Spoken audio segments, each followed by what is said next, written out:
က်ဆီဟာနိုင်ငံလက်ရွေးစင်အသင်းကိုစားပြုကစားဖို့အတွက်စပိန်နဲ့အာဂျင်တီးနားနှစ်နိုင်ငံတည်းကတစ်ခုကိုရွေးချယ်ခွင့်ရှိတဲ့သူပါ။အာဂျင်တီးနားမှာမွေးခဲ့တာဖြစ်ပေမဲ့မက်ဆီကဘာစီလိုနာရဲ့လာမာစီယာအကယ်ဒမီကိုကလေးဘဝမှာတည်းကရောက်ရှိလာတာဖြစ်လို့သူ့မှာစပိန်နိုင်ငံသားအဖြစ်တရားဝင်ခံယူခွင့်ရှိပါတယ်။စပိန်ပတ်စပို့ကိုလည်းရရှိထားတဲ့သူပါ။လက်ရွေးစင်မှာပါခွင့်ရတုန်းကမက်ဆီကတော့အာဂျင်တီးနားအတွက်ပဲကိုစားပြုဖို့ရွေးချယ်ခဲ့ပါတယ်။2010ကမ္ဘာဖလားကိုစပိန်အသင်းရတုန်းကကိစ္စနဲ့ပတ်သက်ပြီးအဲ့ဒီချိန်ကဘာစီလိုနာမှာကစားနေတဲ့ဒေးဗစ်ဗီလာက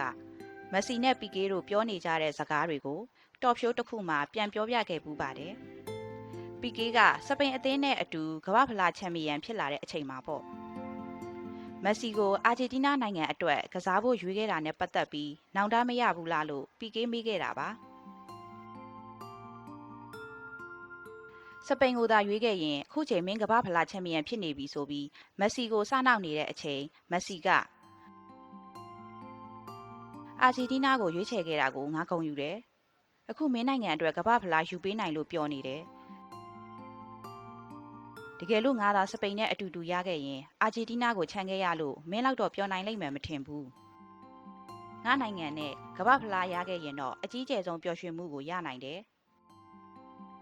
ငါရဲ့တခုတည်းသောအိမ်မက်ကလည်းအာဂျင်တီးနားနဲ့ကမ္ဘာဖလားယူနိုင်ဖို့ပါပဲအဲ့ဒါကြောင့်နောင်တမရပါဘူးလို့ပြန်ပြောခဲ့ကြောင်းဒေးဗစ်ဗီလာကပြောပြခဲ့ပါတယ်မက်ဆီဟာစပိန်ကမ္ဘာဖလားရခဲ့တဲ့နှစ်2010ခုနှစ်ကနေနောက်ထပ်12နှစ်အကြာ2022ခုနှစ်မှာတော့ကမ္ဘာဖလားကိုအာဂျင်တီးနားနဲ့အတူယူနိုင်ခဲ့ပါတယ်။